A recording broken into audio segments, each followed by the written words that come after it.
Graça e paz, amém? Aleluia. Você vê esse cara me chamando de Diegão, né? Que negócio é esse, né? Bom, acho que para a grande maioria não preciso me apresentar, né? Para alguns que não me conhecem, sou o pastor Diego. Passei por essa casa aí por alguns anos, alguns poucos anos. Acho que foram 9 ou 10 anos, né? Então, casa muito querida por todos nós. Então é sempre uma alegria estar com os irmãos aqui. Trago um abraço imenso da pastora Geise para vocês. Certamente ela estará numa próxima oportunidade. E é sempre uma alegria poder rever alguns irmãos, né, conhecidos aí de longa data.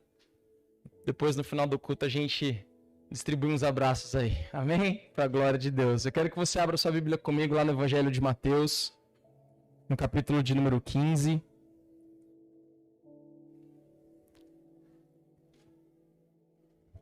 Já culto de missões em todas as presbiterianas da graça. Hoje pela manhã nós tivemos um culto de missões abençoado lá na igreja sede. A missionária Silvana já veio aqui? Já, né? Ela é uma bênção de Deus, né? Fomos muito edificados hoje. Não só pela palavra, mas também por tudo aquilo que Deus tem feito, né? Através da vida deles lá na Indonésia. Um país onde há perseguição religiosa, de grande maioria islâmica.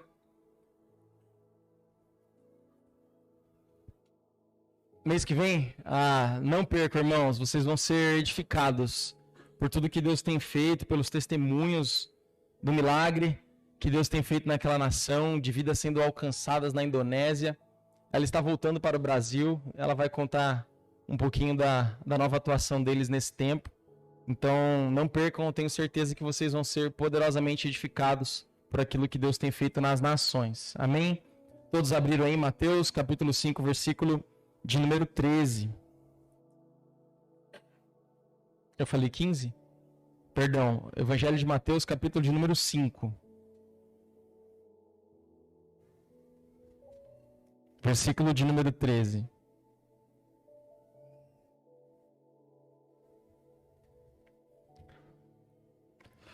Diz assim: vocês são o sal da terra, mas se o sal perder o seu sabor, como restaurá-lo? Não servirá para nada, exceto para ser jogado fora e pisado pelos homens. Feche seus olhos mais uma vez. Senhor, nós queremos te dar graças, Deus, por mais este tempo na tua presença. Obrigado, Deus, por tudo aquilo que nós já temos sido ministrados, Deus, nessa noite, aprendido do Senhor.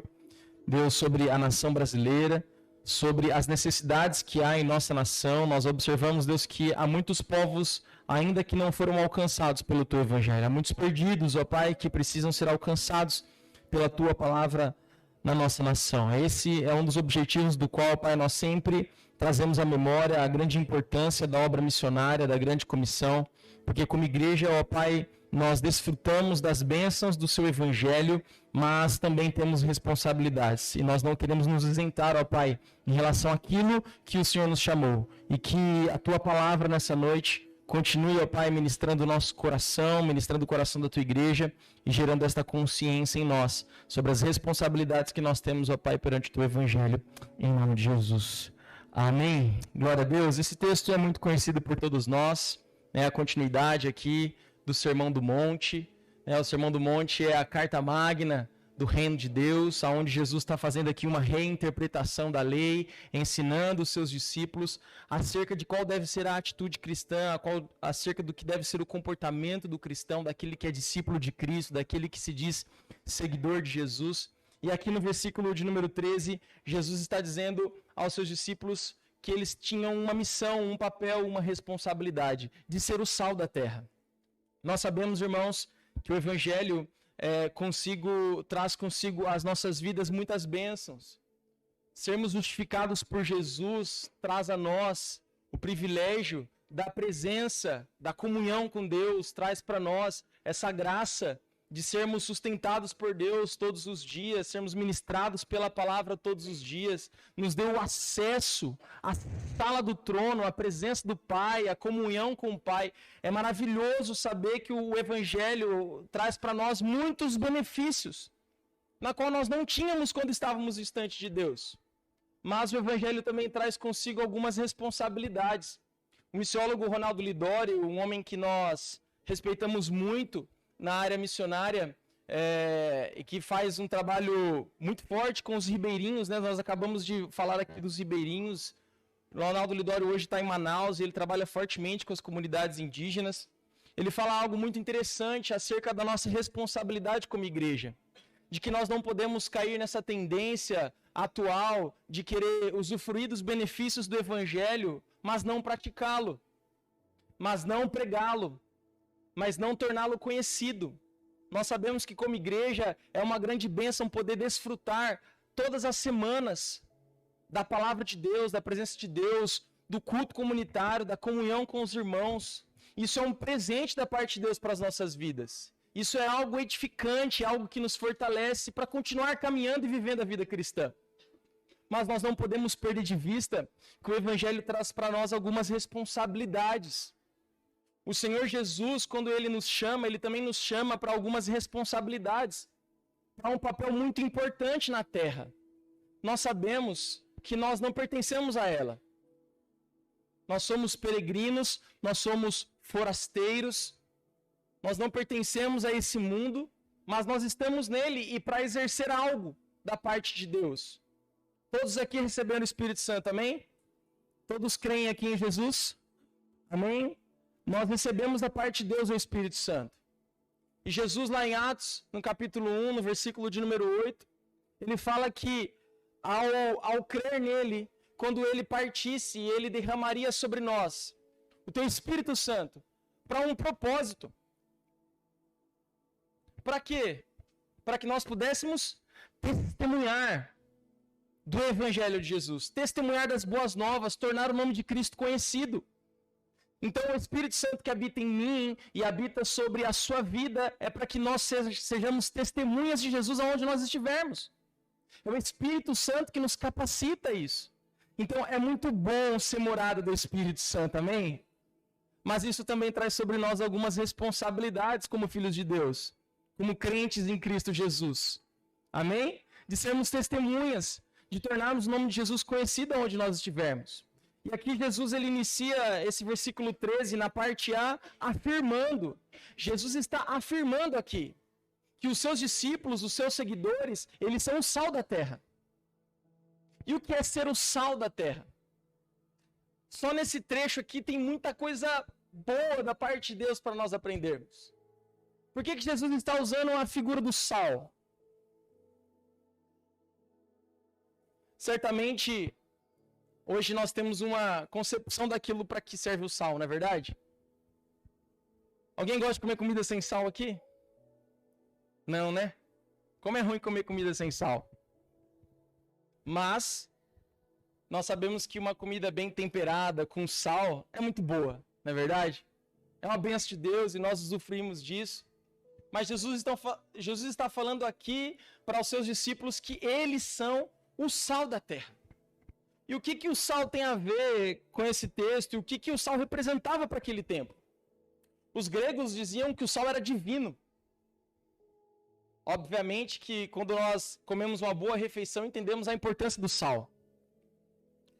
Os romanos diziam que o sal era tão importante quanto o sol, em função da sua utilidade. E Jesus, ele está dizendo aos seus discípulos que eles são o sal da terra. O sal por si só naquele tempo tinha 3 qualidades. E é sobre essas 3 qualidades que nós vamos conversar nessa noite. Nesse tempo que nós temos aqui, para ouvir a palavra de Deus, nós vamos ver o que é ser o sal da terra. Porque nós conhecemos muito esse versículo de cor. E talvez repetimos por muitas vezes na nossa vida esse versículo dizendo, a igreja é o sal da terra, nós somos o sal da terra. Mas o que é ser o sal da terra? Como exercer essa função no mundo em que nós vivemos? De ser sal da terra. Então eu quero refletir com vocês sobre isso nessa noite. Jesus ele afirmou que os seus discípulos eram o sal da terra e que eles tinham essa função. E a primeira qualidade que nós observamos no sal naquele tempo estava relacionada à sua pureza. Em função da sua brancura, o sal é branquinho, na verdade? Então, a primeira qualidade exercida pelo cristão nessa terra deve ser a sua pureza. Então, nós já conseguimos construir uma primeira ideia de que para ser sal da terra, nós precisamos ter uma vida em santidade. Abra sua Bíblia comigo lá na primeira carta de Pedro. Nós vamos ler alguns versículos ao longo da ministração. Eu sei que vocês estão muito acostumados com isso aqui, né? Então, não vai ser um problema. 1 Pedro, capítulo 1, versículo de número 15.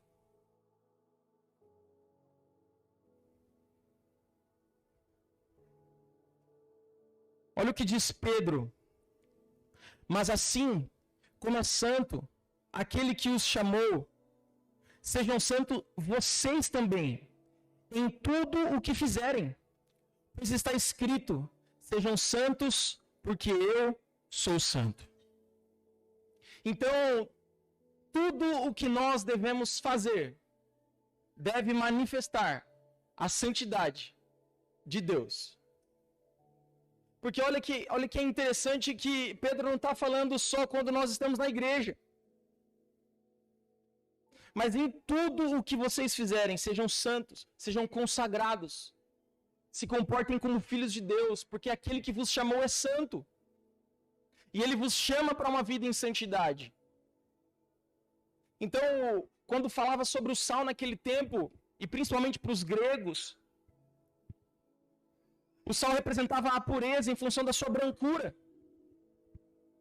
Então, Jesus ele nos chamou para exercer uma vida em santidade.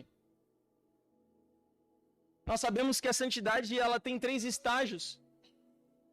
Quando nós cremos em Cristo Jesus como nosso Senhor e Salvador, Ele nos santifica, Ele nos separa para Ele. Ele nos compra e nos purifica e nos redime com o teu sangue. Então logo agora nós somos santos. Por isso que nós falamos que esse lugar aqui, a igreja, o corpo de Cristo é a Assembleia dos Santos. Porque nós somos separados, nós somos consagrados por Deus. Mas nós ainda estamos num estágio de santificação, de aperfeiçoamento. Que é a segunda fase, é o segundo estágio da santificação. Que é o que nós estamos vivendo hoje. Nós somos aperfeiçoados todos os dias. Pelo Senhor e pela sua palavra. Jesus lá em João 17, vocês conhecem o que está escrito lá. Jesus fala que a palavra dele, a palavra de Deus, é a verdade que santifica. Quando ele está orando pelos seus discípulos, Pai, santifica-os na verdade, a tua palavra é verdade.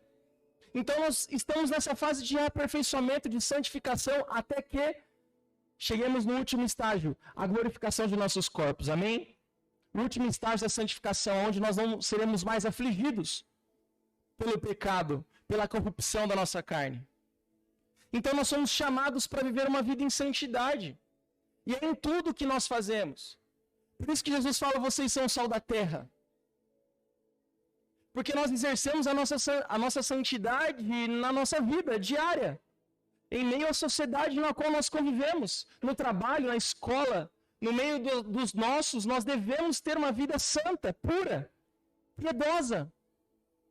Para que nós efetivamente venhamos exercer o nosso papel de sal da terra. Então isso precisa ser evidenciado nas nossas vidas. Afinal, nós sabemos que sem santidade ninguém verá o Senhor. E esse texto é uma verdade, né? Sem santidade ninguém vai entrar no céu. Mas sem santidade ninguém verá o Senhor através de nós. Ninguém verá o Senhor, nem na eternidade e nem através de nós. Então, para que as pessoas vejam o Senhor através das nossas vidas, é necessário que nós vivamos em santidade. Nós somos chamados para a santificação. Você vai encontrar lá em 1 Tessalonicenses, no capítulo 4, no versículo 17, que nós somos chamados para a santificação.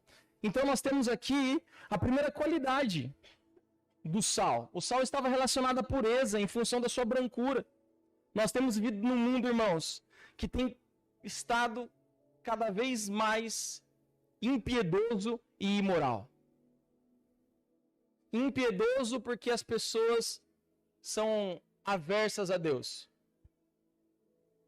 Cada dia que passa, nós temos percebido no sistema desse mundo uma rejeição muito grande aos valores da palavra de Deus. Não é verdade? Nós podemos observar isso na sociedade em que nós vivemos. Então, irmãos, num meio em que nós vivemos, há muita imoralidade, há muita impiedade. E é o que é esperado de nós? Uma vida em santidade, uma vida honrada, uma vida respeitada. O cristão ele deve ser puro na sua linguagem.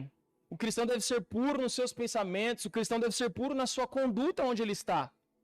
Para que ele possa exercer o seu papel de sal da terra. Não é só declarar. O negócio é viver.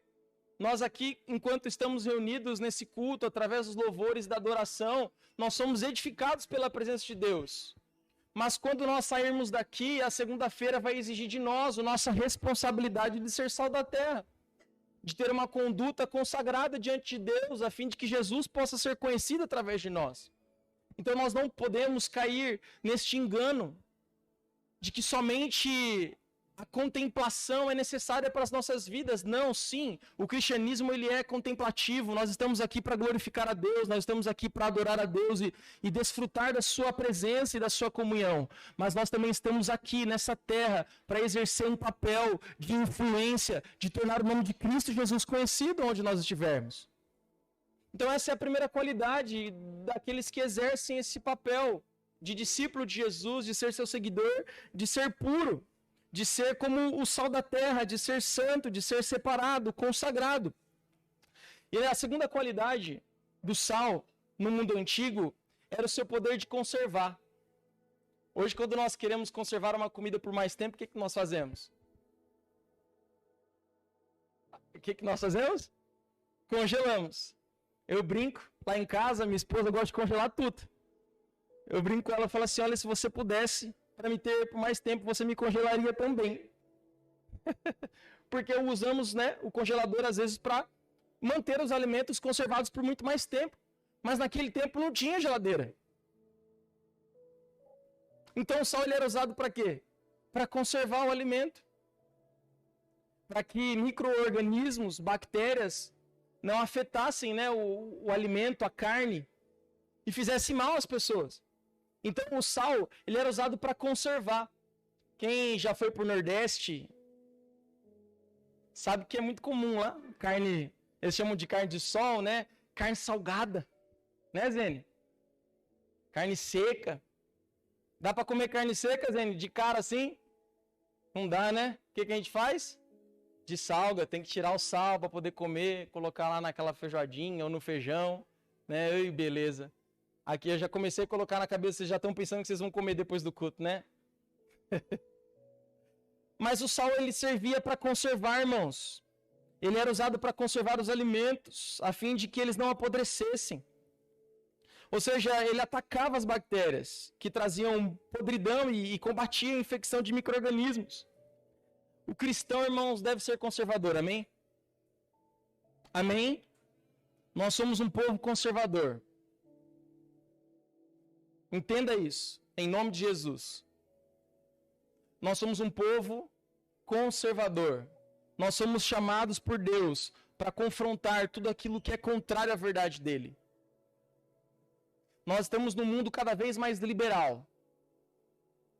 Mas, como cristãos, como filhos de Deus, nós não somos liberais, nós somos conservadores. Porque conservamos princípios, conservamos valores, conservamos verdades absolutas que estão na palavra de Deus. Nosso compromisso, irmãos, não é ideológico, é com a palavra do Senhor. Então, tudo aquilo que vai contra as verdades de Deus, nós somos chamados para ser sal, para ser conservador e lutar contra tudo aquilo, contra todo micro-organismo, contra toda bactéria, contra todo mal que queira ferir ou que queira mudar as verdades de Deus. Então, por isso, nós somos chamados para ser sal, porque nós devemos confrontar tudo aquilo que é contrário à verdade de Deus, tudo aquilo que é capaz de destruir a alma e o corpo. Amém? Nós somos a igreja do Deus vivo. 1 Timóteo, capítulo 3, versículo 15, fala que a igreja do Deus vivo é a coluna e o baluarte da verdade. O que isso quer dizer? Que como coluna, não como coluna que nós costumamos ver, né? Aquelas que seguram a estrutura do prédio, mas as colunas naquele tempo era, quanto maior fosse uma coluna, mais de longe o templo ou o edifício seria visto. Então fala de exposição, fala de beleza. Então nós somos aqueles que somos chamados para proclamar, para trazer nitidamente e claramente a todos o evangelho de Deus. Mas também somos o baluarte.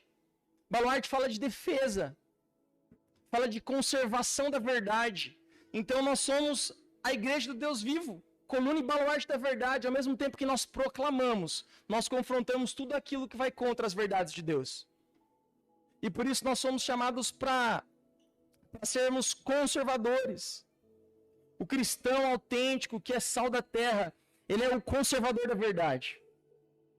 Você não vai ser bem aceito pelo mundo por isso. Saiba que nos dias em que nós estamos vivendo, no meio da sociedade, do sistema na qual nós estamos vivendo, ser conservador, ser defensor da verdade, não vai te fazer agradável para a grande maioria.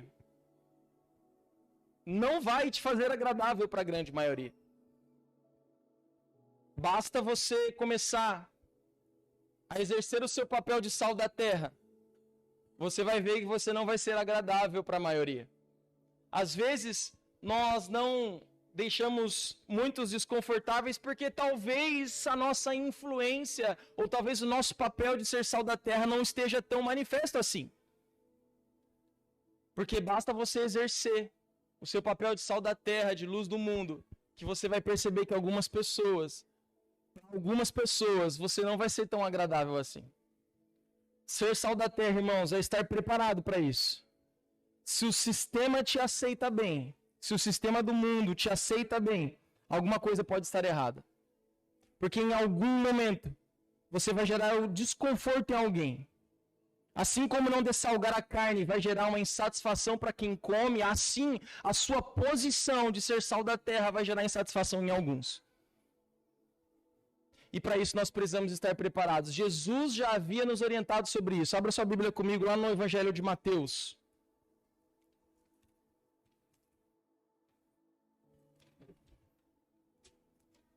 Claro, irmãos, que no ambiente em que nós vivemos, nós devemos nos comportar bem, nós devemos ser pessoas amáveis, acolhedoras, mas quando se trata de valores e princípios, nós devemos nos posicionar. Quando se trata das verdades de Deus, nós somos aqueles que estamos aqui para defendê-las, para expô-las, e não se curvar ao sistema, e não se moldar de acordo com o sistema, que é avesso às verdades de Deus. Olha o que diz lá o Evangelho de Mateus, capítulo 10, versículo de número 22. Todos, Mateus 10, 22, todos odiarão vocês por minha causa.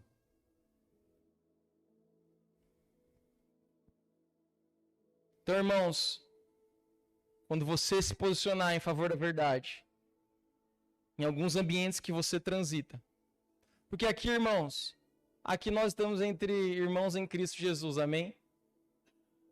Aqui nós estamos na Assembleia dos Santos.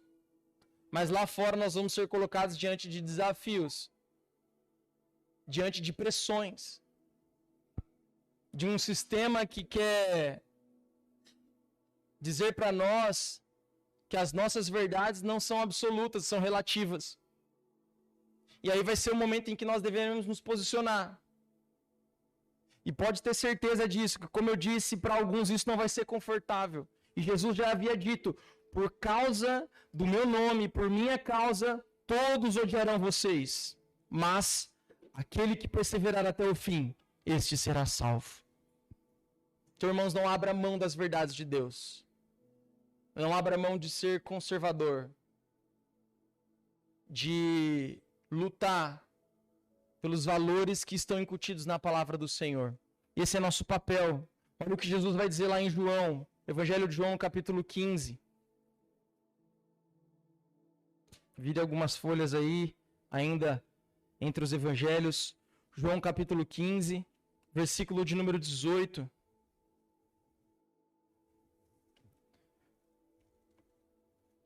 Se o mundo os odeia, tenham em mente que antes me odiou. Se vocês pertencessem ao mundo, ele os amaria, como se fossem dele. Todavia, vocês não são do mundo, amém? Mas eu os escolhi, tirando-os do mundo. Por isso o mundo os odeia. Lembre-se das palavras que eu lhe disse: nenhum escravo é maior que o seu senhor. Se me perseguiram, também perseguirão vocês. Se obedeceram a minha palavra, também obedecerão a vocês. Tratarão assim vocês por causa do meu nome, pois não conhecem aquele que me enviou. Se eu não tivesse vindo e lhes falado, não seriam culpados de pecado. Agora, contudo, eles não têm desculpa para o seu pecado. Aquele que me odeia, também odeia o meu Pai. Então, Jesus está reforçando que os discípulos não vão ser bem aceitos ao sistema, em função da responsabilidade que carregamos perante o Evangelho de Deus. Nós sabemos, e Tiago já fala isso lá no capítulo 4, no versículo 4, de que aquele que é amigo do mundo se torna inimigo de Deus. Então, de novo, nós devemos exercer o nosso papel de conservadores. Nós não podemos nos compactuar com o liberalismo que tem sido anunciado, com o relativismo que tem se espalhado pela nossa sociedade. Então, irmãos, precisamos exercer essa segunda qualidade que o sal tem, de ser conservador. Charles Spurgeon diz algo muito interessante sobre isso. Ele fala: nós não somos o caramelo do mundo, ou seja, algo doce, mas o sal, algo que o mundo não tem vontade de engolir, e sim de cuspir. Não somos o docinho do mundo, mas o sal. Isso Charles Spurgeon disse há quase 200 anos atrás. Imagine se ele tivesse nos nossos dias de hoje, vivendo o que nós estamos vivendo e vendo o que nós estamos vendo. Talvez ele seria ainda mais enfático.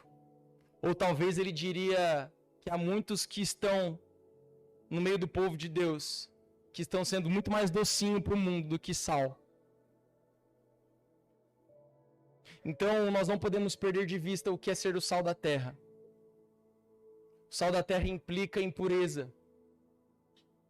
E o sal da terra também implica em conservação dos valores do Evangelho de Deus, do Evangelho de Jesus, da Palavra de Deus.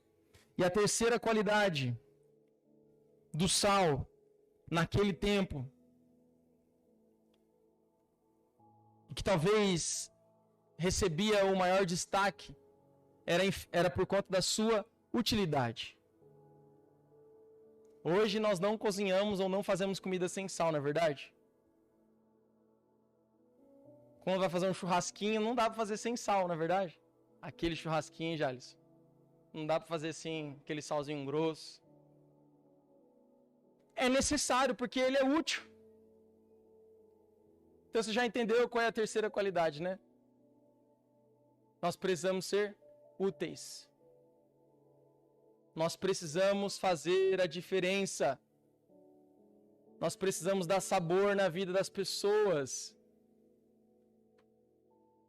Então, a terceira qualidade, e talvez a que mais traz noção a nós, é da nossa utilidade. O sal ele era útil para os alimentos, pois ele dava sabor. A comida sem sal ela é insípida. Não é agradável comer comida sem sal.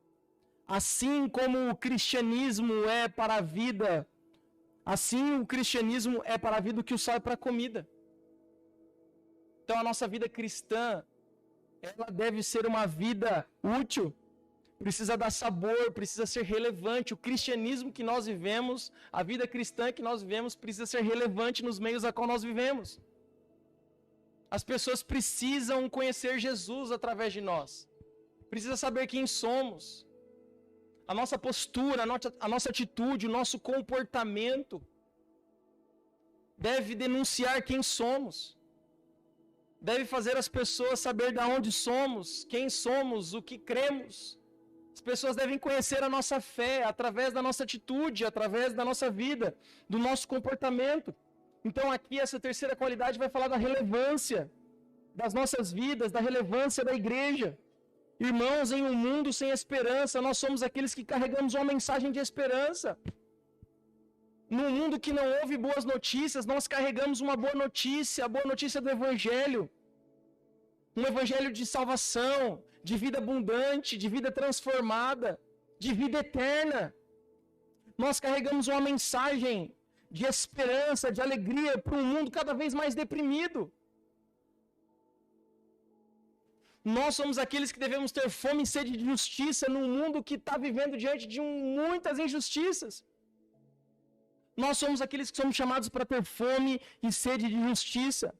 No mundo que vive perturbado, com medo, nós somos aqueles que carregamos dentro de nós o amor de Deus, que foi derramado em nossos corações. Nós somos aqueles que temos esse amor, que a Bíblia diz que lança fora todo medo. No mundo que vive angustiado, desesperado, nós somos aqueles que carregamos uma mensagem de paz, pois servimos o príncipe da paz. A paz que excede todo o entendimento. Amém? Essa paz que não pode ser comprada num supermercado. Essa paz que não pode ser produzida pelo homem. É isso que quer dizer a paz que excede todo o entendimento. Quer dizer, é uma paz que o homem não pode produzir, mas que vem do céu, que vem de Deus, que vem do Espírito Santo que habita em nós. Nós carregamos isso dentro de nós e nós devemos manifestar isso no mundo em crise. No mundo que vive um caos e desesperado. Então olha como nós podemos ser relevantes e úteis na vida das pessoas, no meio em que nós vivemos, nas áreas onde nós transitamos. Nós vimos aqui de muitos povos não alcançados.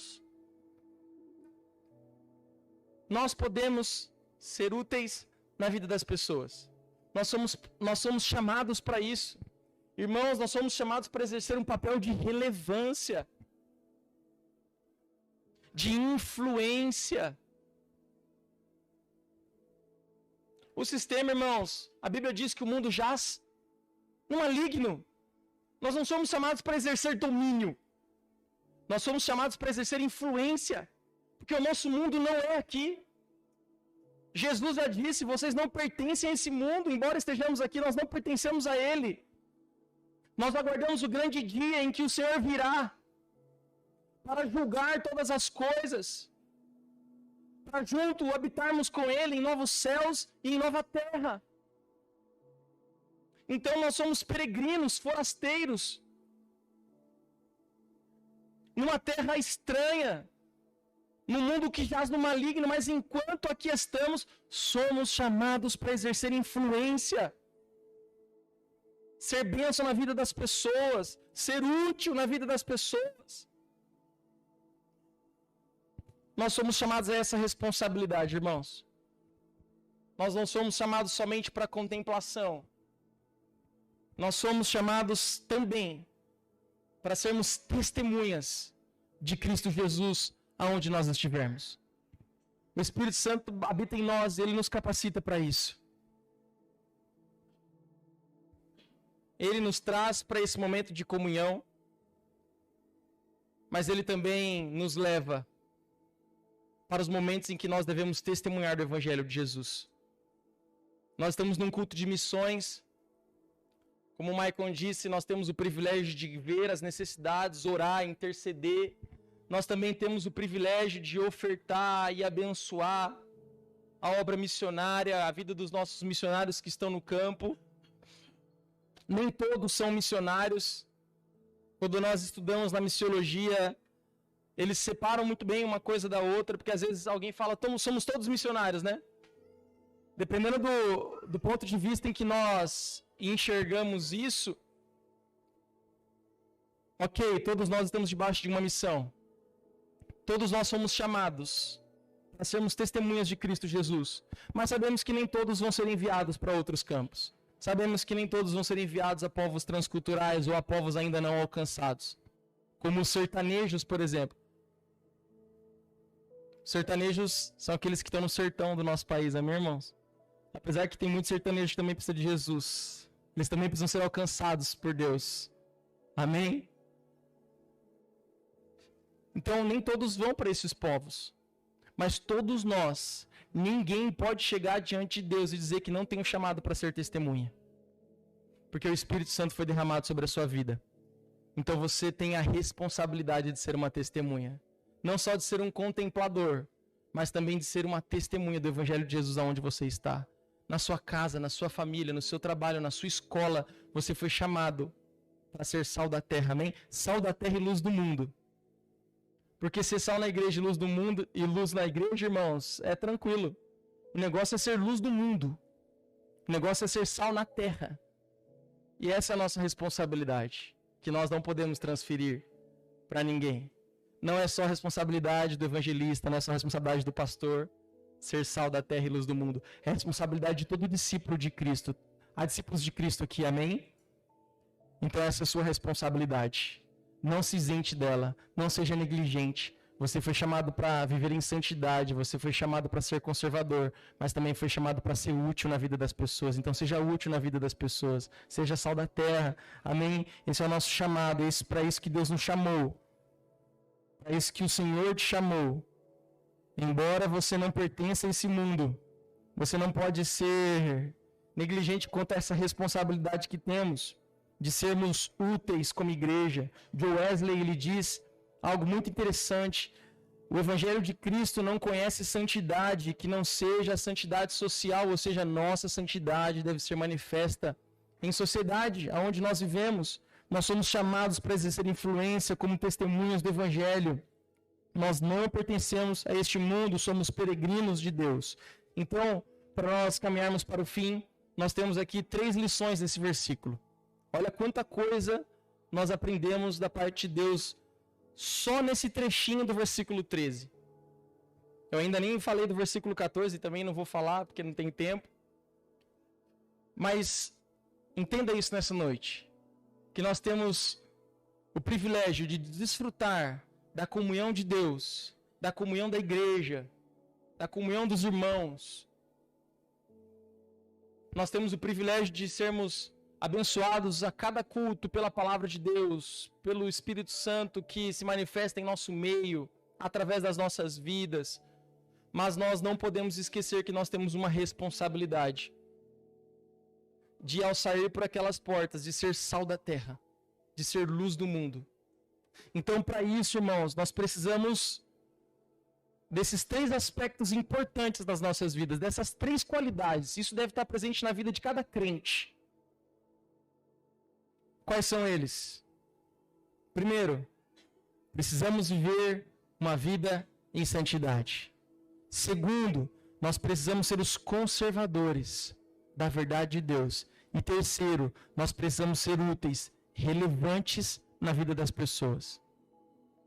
Eu costumo dizer isso, talvez eu já tenha dito aqui alguma vez, mas o evangelho que nós vivemos deve tocar a vida do outro. A vida de Jesus tocava a vida das pessoas.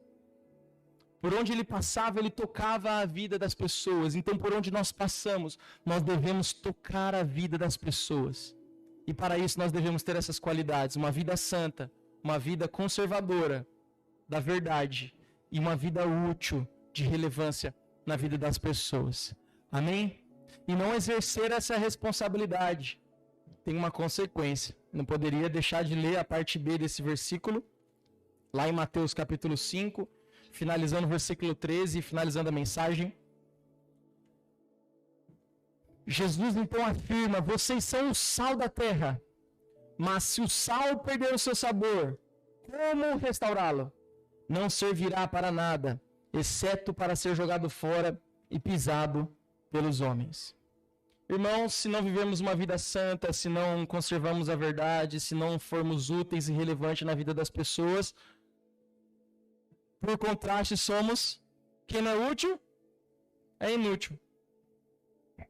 E é o que diz o texto: se o sal perder o seu sabor, como restaurá-lo? Não servirá para nada. Não tem validade, não tem utilidade. Logo, ele deve ser jogado e ser pisado aos homens. Na verdade, irmãos, o sal sempre é sal, né? O sal nunca perde o seu poder de ser sal. E tem algo histórico e algo muito pontual na Palestina em relação a esse texto que é interessante a gente refletir, que as casas na Palestina, nos tempos de Jesus, elas eram de laje. E nessa laje, no terraço, era onde geralmente a família se reunia para os seus momentos de comunhão e também para algum tipo de refeição. E nessas lajes tinham fornos.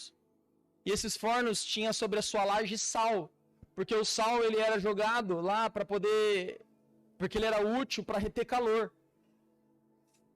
Então esse sal ele era colocado, né, esse forno, ele estava sobre essa laje, sobre esse sal, justamente para reter o calor e conservar o calor. E quando esse sal ele perdia essa utilidade, o que as pessoas faziam com esse sal? Eles arrancavam o sal do telhado e jogavam no caminho. E na medida que jogavam no caminho, automaticamente os homens pisavam. Por quê? Porque esse sal tinha perdido a sua utilidade. Ele tinha se misturado, então ele não tinha utilidade mais para aquele propósito a qual ele tinha de reter calor para aquele forno. Então as pessoas pegavam o sal, jogavam no caminho e os homens pisavam sobre ele. Lucas, ele fala que esse sal, quando perde o sabor e ele é inútil, olha o que ele fala lá no Evangelho de Lucas, capítulo 14, versículo 35. Eu já estou encerrando.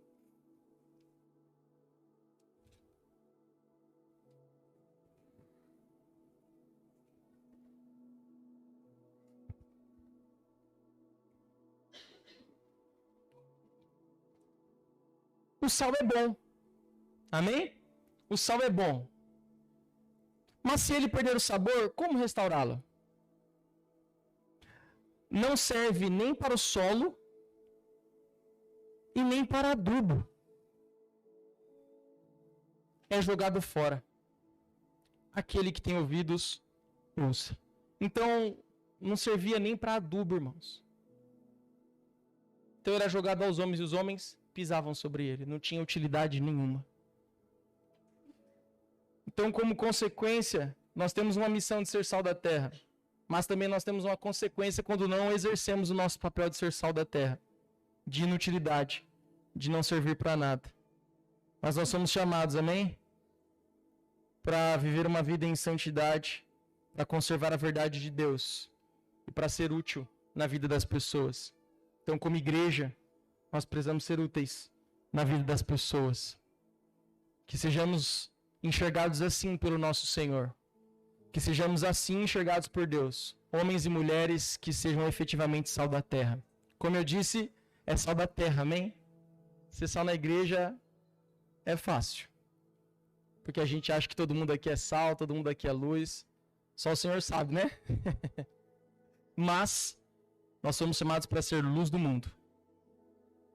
Nós devemos brilhar. Paulo fala aos Filipenses que vocês brilhem como luzeiros no meio de um mundo corrompido e perverso. Esse é o chamado da igreja. Esse é o meu chamado.